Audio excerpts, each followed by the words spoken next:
오늘 조담조담님 무슨 주가 올랐나요? 손해보험주가 많이 오른 건 아닌데 버텼다. 네, 버티고 있다. 꿋꿋이 선방하고 있다. 네. 네, 이 정도고 뭐 어쨌든 오늘 장이 코스피가 1.17% 내린 2305.42포인트. 2300을 넘기긴 했는데 장중에 2291.49 그러니까 2300전을 내줬죠. 이게 거의 1년 8개월 와. 만에 내준 거라고 하는데 특히 이 수급도 보면은 지금 외국인이 코스피에서 네네. 3,400억 팔았고 기관도 60억을 팔았는데 개인분들이 3,300억 원을 또 순매수를 받아주셨군요. 네. 와, 개인 투자자분들 대단하신 것 같아. 이게 사실 아니 어쩔 수 없는 거야 이제 물타기라도 해야 되는 거야 사실은. 그럴까요? 물타기인가? 그런 마음이죠 사실은. 그러니까 어쨌든 물타기든 뭐든 어쨌든 지수를 꿋꿋이 떠받치고 계신 이 개인 투자자분들의 그리고 또 최근에 이 이슈가 됐던 것 중에 하나가 LG 화학이었나요? 그 배터리 투자를 전면 다시 재검토한다고 얘기가 나오면서 그러니까. 좀 그런 일이 있었죠. 이게 금리 인상이 쉽지 않은 것 같아요. 지금 돈이 다 이제 말려 들어가는 상황이다 보니까 그러니까. 뭐 우리만 그 개인 투자자만 힘든 것도 아니고 모두가 다 힘든. 뭐 기업 입장에서도 돈이 많이 돌 때 이제 투자가 많이 돼야 되고 맞아요. 특히 배터리 같은 경우에는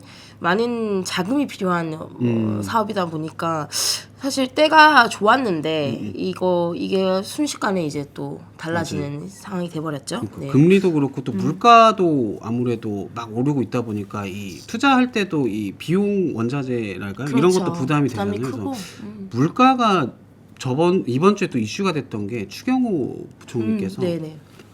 대기업들 임금 인상 자제해달라. 이것도 한번 다음에 네. 발칙한 경제에서 한번 다뤄야 될 것 네, 같아요. 그러니까 예. 이게 사실 예전에 제가 인플레이션 설명 드릴 때 이 임금 인상이 좀 가파르면은 물가 당연히 그 좋은 회사 다니시는 분들 월급이 올라가면 그만큼 소비 여력이 커지고 이 물가 상승을 자극하는 요인이다. 이것까지는 당연한 건데 이게 문제가 뭐냐면은 저번에도 말씀드렸지만 이게 양극화가 그렇죠. 그래서 아마 추경호 부총리 이 발언도 이 양극화를 염두를 해둔 발언이라고 전 생각을 했어요. 왜냐면은 대기업을 콕 집어서 얘기를 했단 말이에요. 대기업들 아시겠지만 뭐 임금 인상률이 뭐 무슨 물가 상승률이 지금 5% 6%인데 보면은 막 15%막 이런 데도 있고 하니까 이거를 정부에서도 볼 때 대기업도 오르고 뭐 중소기업도 같이 뭐 대기업만큼 오르면은 사실 이렇게까지 세게 발언을 하지 않았을 텐데 이 중소기업 분들은 그만큼 오르질 않으니까 임금 그쵸? 자체가 네, 그쵸. 그래서 이게 뭐 이 추경호 부총리의 발언이 뭐 옳았다 틀렸다 이거를 말씀드리고 싶은 게 아니라 이거 이 물가 상승으로 인해서 양극화 문제 이거는 분명히 조금 용기 있게 좀 정부가 나서서 해결해야 될 문제가 아닌가라는 생각도 드네요. 뭐 어쨌든 거창한 얘기는 여기까지 드리고 손해보험주 조담조담님 감사합니다. 내용 뭐 만족하실지 모르겠지만 설명을 해보도록 하겠습니다. 그래서 일단 그래픽을 먼저 보여드릴게요. 네. 코스피가 됐죠? 코스피가 1년 전에 비해서 지금까지 그러니까 6월 한 말 현재 시점까지 한 30% 정도 떨어졌거든요. 계산을 해보니까. 근데 손해보험 업종 지수는 보시는 것처럼 작년 6월 27일 6,170에서 올해 6월 24일 6,775 이게 10% 정도 오른 수치입니다. 그러네요. 그래서 같은 기간에 코스피가 30% 떨어졌는데 손해보험 10% 올랐고 그리고 사실 금리 인상이 우려가 본격적으로 된 게 올해부터잖아요. 그래서 올해가 코스피가 연초 이후에 얼마나 떨어졌나 보니까 20.8% 떨어졌어요. 근데 손해보험 업종 주가는 2.5% 상승. 이게 사실 지금 뭐 물론 이 종목별로 좀 개별 이슈들이 있어서 이 사실 이런 하락장이나 아니면 좀 장이 보합세거나 하면은 소위 말하는 종목 장세라는 얘기를 많이 하시잖아요. 개별 기업의 뭐 실적이나 뭐 이슈에 따라서 주가가 움직이는데 이 손해보험사들은 이 업종 지수 자체가 이렇게 올라버렸다는 점에서 이거는 좀 확실히 이 손해보험 업종에 대한 투자자분들이 이런 그 카오스 혼란 속에서도 조금 좋게 보고 있다라는 걸로 당연히 생각을 할 수 있겠죠. 네, 직접으로 받아들여지는데요. 네. 근데 사실 딱 말만 들었을 때는 저도 뭐 투자를 많이 해보진 않지만 좀 해봤을 때 별로 손가지 않는 맞아요. 손가지 않는 되게 재미없는 업종일 재미없죠. 것 같은데요. 그래서 이게 사실 박진 기자가 얘기하신 것처럼 네. 내가 이 손해보험 업종에 투자를 해서 수익을 내야겠다. 네. 이래서 이 지수가 올랐다기보다는 네. 제 생각에는 그냥 방어. 방어주. 이거 다른데 뭐 삼성전자고 나발이고 배터리고 무슨 뭐고 다 떨어지니까 찾다가 여기는 그래도 버틸만 하지 않을까 한 결과가라고 생각이 드네요. 네. 좀 매력적인 포인트들이 있었나요? 그래서 손해보험지? 매력적인 포인트를 말씀드리기 전에 이게 사실 요즘 금리가 이슈잖아요. 금리. 네, 금리. 이 과연 이 단순히 생각했을 때 그러면은 이 금리가 오른다는데 이 손해보험사 그러니까 보험사들은 금리가 오르면 좋은가? 라는 궁금증이 있으신 분들이 분명히 있을 것 같아요. 그걸 먼저 설명드리면 결론적으로 현재 주식시장을 좌우하는 건 다 아시다시피 금리 인상이지만 이 보험사에게 금리 인상은 호재면서 악재. 아 그래요? 입니다. 네. 그래서 호재일 것 같다고 생각했었는데. 그쵸. 네. 호재도 맞아요. 네. 돈을 많이 들고 있으니까 어쨌든. 맞아요. 네. 그래서 네 말씀하시죠. 네. 그래서 이 박진 기자 얘기한 것처럼 보험사가 여러분들 좀 아셔야 되는 게 돈을 어떻게 버냐면은 단순히 생각하면은 고객들이 보험료를 내면 이 보험료를 가지고 가만히 은행에 뭐 금고에 넣어두는 게 아니잖아요. 그쵸. 굴리죠. 보험사들은 굴리는데 이걸 어디다가 주로 투자를 하냐? 채권. 채권에 가장 많이 투자를 하고 그다음에 부동산 이쪽에 많이 투자를 하거든요. 네. 그래서 이론적으로 금리가 오르면은 당연히 이 보험사들이 고객으로부터 받은 보험료를 굴릴 때 이 기대 수익률이 높아질 수밖에 없어요. 왜냐면 채권 금리도 같이 오르니까. 그래서 예를 들어서 이제 금리 무슨 이 빅스텝이니 뭐니 하기 전에 회사채 금리가 뭐 한 2%였다면은 지금은 한 5%가 5, 6%에 달하는 수익을 볼 수가 있어서 보험사들은 이 5, 6%의 금리 채권에 투자를 하는 거죠. 그럼 당연히 보험사 수익률이 올라가겠다라고 기대를 할 수가 있는 겁니다. 근데 이게 이거 단순하지가 않아요. 보험사 제가 아까 왜 호재이면서 악재다라고 말씀드렸냐면은 보험사가 새로 채권을 들어갈 때는 이 수익률이 좋아지지만 문제가 뭐냐? 이미 투자를 해둬서 보유하고 있는 채권들 있잖아요. 네. 이 채권의 가격이 금리가 오르면은 떨어지죠. 네. 그렇죠. 그래서 상식적으로 생각하면은 보험사가 예를 들어서 6월달에 새로 산 채권이 많을까요? 아니면 기존에 보유하고 있던 채권이 많을까요? 기존에 보유하고 훨씬 많죠. 그러다 보니까 기존에 보유하고 있던 채권이 금리가 오르면 가격이 떨어져서 뭐 어떤 문제가 발생하냐면은 보험사의 자본 적정성 지표인 RBC 비율, 지급 여력 비율이 굉장히 떨어질 수밖에 없습니다. 그래서 이 RBC 비율이 뭐냐면은 뭐 은행도 그런 거 있잖아. 무슨 BIS 자기 자본 비율이 있고 뭐 증권 그런 비율 중에 하나인데 RBC 비율이 뭐냐면은 보험사 고객들이 그러니까 제가 뭐 금사빠 보험사에 있는 고객들이 우리 보험금 다 주세요. 그러니까 일시에 한 번에 보험금을 다 청구를 했을 때 보험사가 이를 지급할 수 있는지를 따지는 지표거든요. 그래서 예를 들어서 고객들한테 줘야 되는 보험금이 뭐 한 1조 원인데 근데 보험사 내가 갖고 있는 돈이 막 5천억밖에 없어. 이러면 사단이 나는 거잖아요. 그렇죠. 네. 그래서 이 RBC 비율을 보험업범상 100% 이상 맞춰놔야 되고 특히 금융당국이 권고치는 150%거든요. 네, 근데 지금 상황이 금리가 그냥 뭐 꾸준히 뭐 이게 뭐 계단식으로 오르는 게 아니라 뭐 빅스텝이니 뭐니 자이언트 스텝이니 뭐니 해가지고 엄청 빠르게 올랐잖아요. 그래서 지금 보험사들의 건전성 지표 이 RBC 비율이 벼랑 끝에 몰려 버리게 됐어요. 그래서 3월 기준 보험사의 RBC 비율은 209.4%. 뭐 150%에 비하면 높지만 문제가 이 떨어진 폭이 얼마나 되냐면은 작년 말과 비교해서 37% 포인트나 떨어졌습니다. 네. 37% 포인트. 그러면 한 얼마? 5분의 1이 그 정도 날아간 거죠. 거네요. 네. 5분의 1까지는 아니겠다. 6분의 1 정도가 날아간 거예요. 네. 그래서 생명보험사의 경우 RBC 비율이 45% 포인트 떨어졌고 손해보험사는 21% 포인트 떨어졌어요. 그래서 심지어 일부 보험사 같은 경우는 100% 아래. 개별 보험사 중에. 개별 보험사 중에. 그러면 진짜 큰일 나는 거 아니에요? 큰일 나는 거죠. 그래서 이 금리가 아까 제가 처음에 말씀드린 것처럼 금리가 오르는 거는 분명히 이론적으로 보험사의 호재인데 근데 지금처럼 이렇게 너무 빠르게 오르면은 그 이 반대편에서 이 RBC 비율이라고 하는 자본 적정성 지표가 빠르게 하락을 해버리는. 그래서 질문이 있습니다. 그 네네. RBC를 이렇게 책정할 때, 그러니까 이게 지표를 만들 때 그 네. 들어가는 게 그러면 이 뭐 채권 보유 지금 현재 채권 보유했을 때 그 가치를 이렇게 추산하는 맞습니다. 거예요. 이게 쉽게 뭐뭐가 말해서 들어가는- 분모가 그 쉽게 말해서 아까 박지은 그러니까 이게 좀 디테일하게 들어가면은 100% 이상을 유지를 해야 된다고 네네. 했잖아요.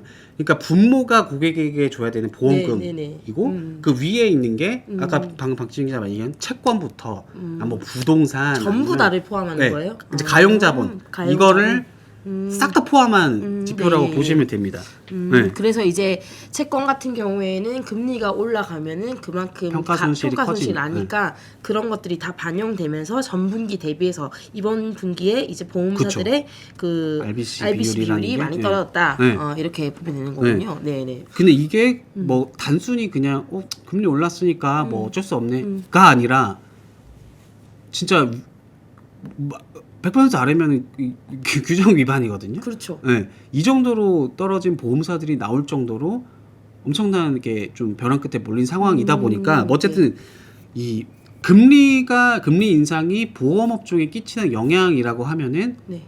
결론적으로 중립적인 것 같아요. 왜냐하면 호재도 있고 악재도 있으니까. 근데 그래서 악재가 더 커 보이는 맞아요. 게 뭔가요? 네, 그런 것 같은데요. 악재가 더 네. 많아 보이는데 네. 근데 얘기했던 것처럼 주가는 업종 지수는 지금 나쁘지 않잖아요. 네. 네. 근데 이 이유를 이제 본격적으로 설명을 드려볼게요. 지금까지가 서론이었어요. 서론이었거든요. 네. 너무 긴가요?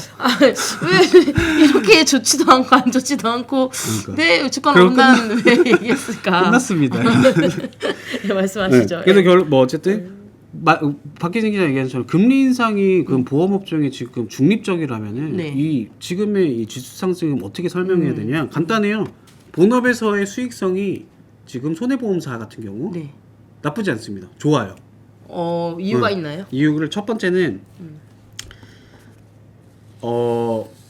손해보험사의 상품이라고 하면은 크게 이제 양대산맥이라고 볼 수 있는 상품이 실손보험 그리고 자동차 보험. 네. 첫 번째로 실손보험의 손해율이 개선이 되고 있다. 왜냐하면은 그 제가 저번에 라이브 때 그 주제를 했던 것 중에 백내장 수술 때문에 지금 보험사들이 보험금 누수가 워낙 많아가지고 네네. 막 실적 떨어지고 막 이러고 있다고 했잖아요. 근데 4월을 기점으로 이 4월에 어떤 일이 있었냐면은 이게 정부에서도 그렇고 보험업계에서도 그렇고 그다음에 이 그 병원 의료업계에서도 이거 과잉 진료 너무한 측면이 있다. 네. 그래가지고 좀 그 대응 강도를 높이고 보험사들도 보험금 지급 심사 문턱을 좀 깐깐하게 했거든요. 그러면서 4월을 기점으로 좀 이 실손보험에서의 보험금 누수가 떨어지고 있다. 그래서 제가 저번에 말씀드리긴 했는데 백내장 수술로 지급된 보험업계의 실손보험금이 올해 1분기 중에만 제가 4,600억 원이나 된다고 말씀드렸잖아요. 그래서 1분기 전체 보험사 순이익이 3조 원인데 그 중에서 백내장 지급 때문에 나가는 순수하게 백내장 이 백내장 이 수술 하나만으로 나가는 보험금이 지금 순이익의 10%나 된다는 거예요. 그러니까 엄청나게 좀 누수가 크네요. 있어서 네, 크죠. 특히 이 3월 한 달 동안에만 거의 2천억 원이 넘는 이 보험금이 나갔거든요. 그래서 이 3월까지가 이 백내장 수술로 인한 실손보험 누수가 정말 심각한 상태였다면은 네네. 4월부터 이 대응 강도를 높이면서 크게 좀 보험금을 주는 이 금액이 떨어졌다고 해서 실제로 이 현대해상 잘하신 이 현대해상이 손해보험 업계에서 한 2, 3위 정도를 기록하고 있는 회사거든요. 이 회사의 경우에 백내장 수술로 지급된 보험금이 1분기 1월부터 3월까지 한 700억 원 정도였는데 4월 들어서는 이게 절반 넘게 좀 감소를 했다고 해요. 그래서 이 현대해상뿐만 아니라 나머지 보험사들도 한 보험금 백내장 수술로 인한 보험금 지급이 절반 정도 떨어졌구나라고 추정을 할 수 있잖아요. 그래서 손해율이 그동안에는 이 백내장 수술로 인한 손해율 때문에 투자 심리가 좀 갉아먹은 측면이 있다면은 4월부터는 이게 확실히 관리가 되고 있어서 좀 이 이슈가 좀 그런 그쵸, 것들에 가라앉은 좀 상태다. 우려했던 것들이 조금 네. 가라앉은 상태다 네네네. 이렇게 볼 수 있는 네, 거고. 그리고 네. 또 두 번째 이 자동차 보험 손해율도 이 작년 코로나19가 터지고 이 손해보험사 이슈가 뭐였냐면은 코로나19 이후에 우리가 거리두기를 네. 했잖아요.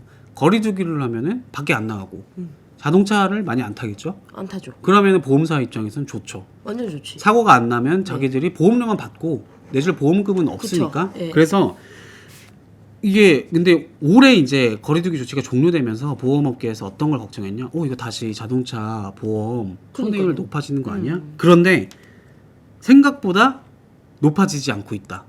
기름값 비싸서? 그럴 수도 있겠네. 그럴 수도 있겠네. 그래서 네. 예. 뭐 말씀하시죠. 네. 5월 기준 5월이면은 거리두기 조치가 끝난 이유인데 이 손해보험사의 자동차 보험 손해율이 평균 77.3%로 네. 코로나19가 정점을 찍었던 작년 5월과 비교해서 1.9%포인트 상승했습니다. 그러니까 생각보다 이것보다 더 오를 줄 알았는데 한 80% 넘지 않을까 했는데 덜 오른 거예요. 네. 그리고 특히 이 자동차 보험이 자동차 보험의 손해율이 잘 관리가 되고 있다. 이게 왜 중요하냐면은 네. 그 손해보험 아까 제가 초반에 말씀드렸지만 보험사들은 보험료만을 가지고는 절대 이익을 낼 수가 없거든요. 왜냐하면 그렇죠. 이게 보험업 자체의 특징이긴 한데 근데 이 자동차 보험이 코로나19 이후에 좀 효자랄까요? 효자 상품으로 완전히 자리를 잡았거든요. 그래서 그렇겠죠. 자동차는 맞아요. 다 어차피 의무 가입을 해야 되는 네. 부분들이 있는데 해놓고 안 하고 이런 뭐 안 타고 나가면은 사고가 날 일이 그쵸. 없으니까 네. 손해율은 훨씬 좁겠죠. 네. 그게 어느 정도로 좋아졌냐면은 이 코로나19 이전에 손해보험사들이 2018년에서 2020년 사이에 이 3년 동안 자동차 보험에서만 3조 원 적자를 봤다고요? 적자를 봤거든요. 근데 지난해부터 코로나 전까지. 코로나 전에 그러니까 코로나 전에 헷갈렸어요. 네, 코로나19 이후에 거리두기 조치 시행되면서 4년 만에 4천억 원의 흑자를 기록했고 올해 1분기에도 흑자를 기록했습니다. 그래서 네. 이 아까 제가 보험사는 보험 영업이익을 통해서 흑자를 내는 기가 거의 불가능하다라고 말씀드렸는데 손해보험사의 보험 영업이익이 올해 1분기 흑자로 돌아섰습니다. 조금 뭐 몇백억 수준이긴 한데 근데 엄청난 거죠. 매년 뭐 몇 조 원씩 적자를 보다가 이게 보험 영업으로만 몇백억이 수익이 났어. 이게 굉장히 좀 이슈가 됐거든요. 그래서 좀 극단적으로 좀 쉽게 또 설명을 드리면은 생명보험사들 있잖아요. 생명보험사들은 자동차 보험을 안 팔잖아요. 네. 이 생명보험사들은 좀 요즘에 암울한데 1분기에 보험 영업에서 얼마의 적자를 봤냐? 5조 원. 5조 원의 적자. 그러니까 생명보험사가 5조 원의 적자를 보는 동안 이 손해보험사들은 보험 영업으로만 흑자를 냈다. 그만큼 근데 이 흑자를 낸 배경의 핵심 1등 공신이 이 자동차 보험이었다라고 하면 얼마나 이 자동차 보험의 손해율이 좋은 상태인지 좀 예측이 될 수 있을 것 같아요. 그래서 네, 손해율이 여기서 끝이 아니라 더 개선될 수 있다라는 이벤트들이 조금 남아 있는 것도 이 주가 상승에 좀 영향을 끼친 것 같아요. 그래서 어떤 게 있냐면은 이 올해 1분기에는 이 보험업계가 이 백내장 수술로 인한 보험금 누수에 대응에 힘썼다면 지금 좀 슬슬 다시 이슈가 되고 있는 게 뭐냐면은 이 한의원 한방치료. 왜냐면 요즘에 뭐 차 사고 나면 안 되지만 사고 나신 분들이나 아니면 주위에 사고 나신 지인분들이 있는 분들은 아시겠지만 요즘에 왜 웃으세요? 그러세요? 저희 예전에 담당하셨던 PD님이 지금 차선 진짜요? 와가지고 입원하셨어요? 아니 본인이 내신 거라 가지고 본인이 입원 못하고 그분이 입원했다고 하시더라고요. 근데 추측컨대 한방병원에 맞아요. 입원한 게 아니실까. 그래서 이 네. 한방병원 물론 이 아프신 분들이 한방병원에 가서 진료를 보는 것 자체가 잘못이다라고 말씀드리고 싶은 게 그거 아니라 아니에요. 그건 아니고 그리고 큰 사고는 아니었죠. 내가 그렇게 추측한 거예요. 이거 제 말을 좀 잘못한 거 있어서 예. 그런가요? 그래서 제 지인 중에서도 큰 사고가 아니면은 한방병원에 가서 좀 며칠 누워 있더라고요. 그렇죠. 보통. 그래서 어르신들이 네. 특히 한방병원 좋아하시는 게 왜 대학병원이나 이런 데 가면 의사분들이 좀 막 깐깐하고 맞아요. 별거 아닙니다. 뭐 그쵸. 집에서 쉬세요. 왜냐면 거긴 또 워낙 이 그럼요. 환자들이 많으니까. 근데 많고 그 자리가 없어요. 거기는 일단. 그쵸. 예. 아무튼 그래서 그런 것들이 사실은 보험사의 손해로 잡히는 맞아요. 거였다는 거죠. 한방병원 가서 이렇게 많이 아프지 않지만 일단 누워보자 이런 그렇죠. 것들이. 예. 그래서 어르신들은 특히 이 한의원 의사분들이 뭐 말씀도 잘 들어주시고 하니까 많이 가시는데, 근데 이게 어느 정도 조금 한방병원에 입원 치료 자동차 사고가 났을 때 한방병원으로 가는 사람들이 이러냐면은 이 최근 3년 동안 자동차 보험으로 양방병원, 그러니까 양방병원에 지급된 이 진료비는 4% 감소했다고 해요. 근데 같은 기간에 한방병원에 지급된 진료비는 보험사가 지급한 진료비입니다. 33% 늘었습니다. 네, 그래서 환자 수도, 그러니까 자동차 사고로 인한 환자 수도 네. 양방병원은 그 3년 동안 23% 감소했는데 네. 한방병원은 41%. 와. 네. 그러니까 사실 치료가 아까도 말씀드린 게 당연히 받아야 돼. 당연한데 보험업계에서는 어떻게 보냐, 이게 단순한 타박상 아니면은 뭐 사고가 뭐 다 심각하긴 하지만 그래도 조금 뭐 입원까진 아닌데도 이런 분들도 조금 한방병원을 찾아서 과잉 치료를 하는 게 아니냐.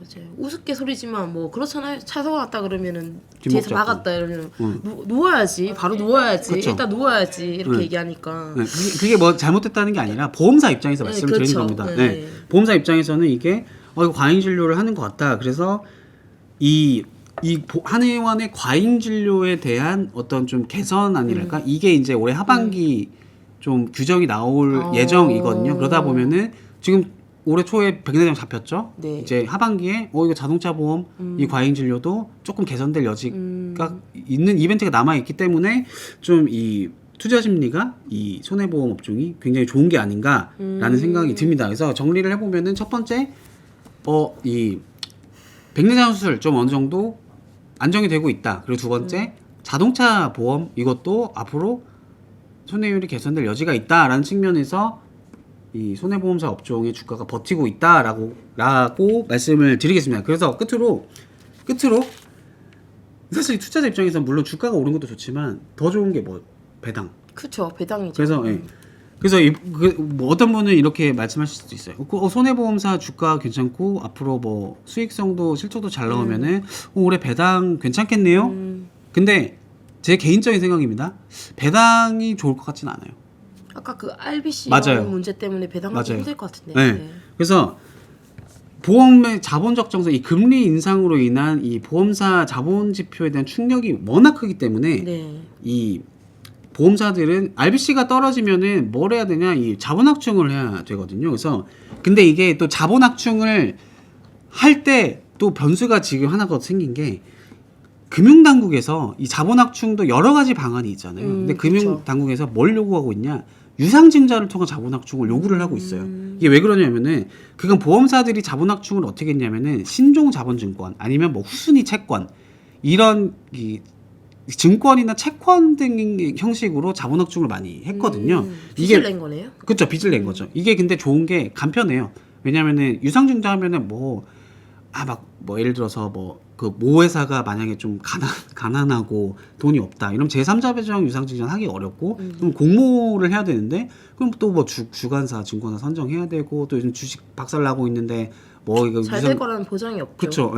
시간과 비용, 그리고 이걸 통해서 우리가 목표한 만큼의 자본확충을 할 수 있는 그게 없는데, 네. 근데 금융당국에서 이 자본확충을 유상증자를 통한 자본확충을 요구하는 이유가, 이 채권을 통해서 자본확충을 하면은 지금 금리가 오르고 있잖아요. 네. 그럼 보험사들이 우리 자본확충해야 되는데, 예전에는 3%의 비용으로 뭐 예를 들어서 1,000억 원의 자본확충을 할 수 있었는데 지금은 금리가 올라서 그 두 배, 줘야죠. 6%의 금리로 1,000억 원밖에 할 수 없는, 이게 계속 금리 인상이 누적이 되면은 이게 자본확충을 우리가 자본성 지표, 그러니까 건전성을 개선하려고 자본확충을 했는데 이 자본성 증권이나 채권으로 자본확충을 하면은 이게 더 악화될 수 있는 그렇죠. 그런 상황이 될 수도 있는 거예요. 뭐 그러다 그냥 보니까 뭐 위기의 이전 정도가 되겠네요. 그렇죠. 예. 그냥. 그래서 당국에서도 이거를 좀 굉장히 세게, 특히 최근에 또 금융감독원장이 바뀌었는데 검사 네. 출신으로, 이분이 어제 보험업계 CEO 간담회를 했는데 확실히 좀 보험사들도 긴장을 했다라고 느낀 게,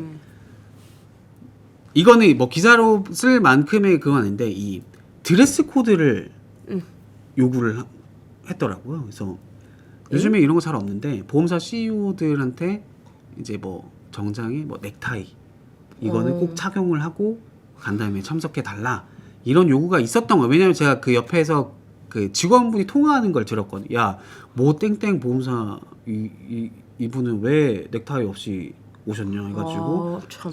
직원이 부랴부랴 넥타이도 주시더라고요. 그래서 이게 뭐 이게 그 뭐 금감원 원장이 뭐 잘했다 잘못했다 뭐 이런 게 아니라 그만큼 이 분위기가 워낙 워낙 긴장이 된 원장이 얘기 안 상태니까 한 걸 수도 있어. 그냥 그 밑에서 과잉 그쵸, 의존하고 있을 과잉 수도 의존할 있어. 근데 수도 이제 있죠. 분위기 자체가 네. 바로 금리가 뭐 예금 뭐 금리 장사하냐 하니까 바로 내려버리고 뭐 맞아요. 이런 네. 분위기더라고요 지금. 좀 확실히 금감 원장이 이 뭐 투자자분들 입장에서는 뭐가 중요해 뭐 이렇게 생각할 수도 있는데 생각보다 이 금융의 은행이나 보험이나 증권 쪽에 계신 분들은 이 금감원 금융당국의 이 말들을 그럼요. 인식을 대단히 할 수밖에 없거든요. 네. 네, 제가 제일 친한 지인이 그 보험사에서 그 지급 업무 하시는 분이거든요. 아 그래요? 전화해가지고 이제 막 지급해주냐 안 해주냐 따지는 분인데 거의 대부분의 이제 이거 말 나가도 되나? 뭐 대부분 이제 싸우잖아. 이거 막 주세요 안 주세요로. 근데 그럼 금감원에 신고하겠습니다 이렇게 얘기를 하면 일단 자기 팀장을 데리고 와 다시 얘기를 해야 되는. 그러니까 그만큼 이 현업에 계신 분들은 이 금감원이라는 거 자체가 굉장히 좀 뭐라고 해야 되죠? 좀 무서운 사람인 거지 한마디 무서운 단체인 거지. 왜냐면 내가 담당한 업무에서 누가 민원을 제기 이러면 승진이나 네 그러니까요. 그러니까 다 눈치를 밑에서부터 보니까 그 참 무서운 자리죠. 무서운 그 관이고. 예. 그래서 아무튼, 그런 금감원이 콕 집어서 유상증자를 통한 자본확충을 하세요라고 하면은 유상증자를 통해서 하면 이런 상황에서 갑자기 막 어떤 보험사가 우리 배당 늘려서 한 500억 더 배당하겠습니다. 이러기 쉽지 않아서 배당은 조금 뭐 아무리 주가가 좋고 좀 수익성 개선이 점쳐진다 해도 어렵지 않나 이런 관측이 많은 것 같아요. 그래서 사실 뭐 끝으로 이게 뭐 이거는 뭐 별건 아닌데 이 보험사 주가가 오른다 이거는 주주 입장이 아니라 이 보험사 고객 입장에서는 사실 달갑지 않은 일일 수도 있어요. 네, 왜냐하면은 반대로 손해율이 개선되고 보험금 지급이 줄었다. 이거는 반대로 말해서 이 뭐 환자분들이 받는 보험금이 조금 줄어들었다라는 뜻도 될 수가 있거든요. 그래서 사실 뭐 좀 최근에 좀 공교롭게도 백내장 수술로 인해서 보험금을 손해율이 개선됐다 했잖아요. 근데 손해율이 개선됐다 이거 못 받은 분들이 많다는 거니까 이분들이 지금 좀 소송이나 그럴 수 있죠 충분히. 그게 좀 본격적으로 시작이 되고 있어서 특히나 이렇게 기준이 막 바뀌고 그러면 맞아요. 전에는 받았다는데 왜 나는 안 줘? 이렇게 맞아요. 돼버릴 수 있으니까. 뭐 그거 말고도 작년에 그 엄마들 사이에서는 그 아토피 치료제 그것도 원래는 실비가 됐었는데 뭐 이제부터 안 되는 걸로 된다고. 바뀌고 막 그런 얘기도 많았고 말씀하신 것처럼 주주 입장에서는 되게 좋은데 또 그냥 주주가 아닌 뭐 일반인 입장에서는 좀 괘씸하기도 하고 자기들 이익 보자고 고객을 너무 좀 쪼나 이런 느낌도 들긴 합니다. 아무튼 그래서 뭐 백내장 수술이 또 모르죠. 이렇게 또 소송이 걸리고 막 난리를 친다라고 하기보다는 좀 컴플레인 좀 세게 말씀하시는 분들이 많이 생기면은 또 몰라요. 금감원에서 이거 좀 너네 이거 실손 그럼요. 관리해라. 관리해라고 할 수 보험금 있죠. 더 해라 하면은 또 어떻게 될지 모르기 때문에 이 부분도 한번 또 제가 지속적으로 좀 백내장이나 실손이나 관련해서 좀 말씀드리는 기회를 근데 저는 하겠습니다. 개인적으로는 저기 그 손해보험사 이런 데서의 그 주가가 그 뭐 손해율이랑 이런 거랑 크게 관련이 없을 거라고 생각했거든요. 근데 그게 아니군요. 그게 되게 중요한. 뭐 근데 기본적으로 뭐 실적 주가의 기본이 실적이니까 이 실적에서 제일 중요한 지표가 보험사 손해율이라서 네네네. 뭐 일단 기본적으로는 이걸 봐야 되는 지표인 건 맞는 것 같아요. 그렇군요.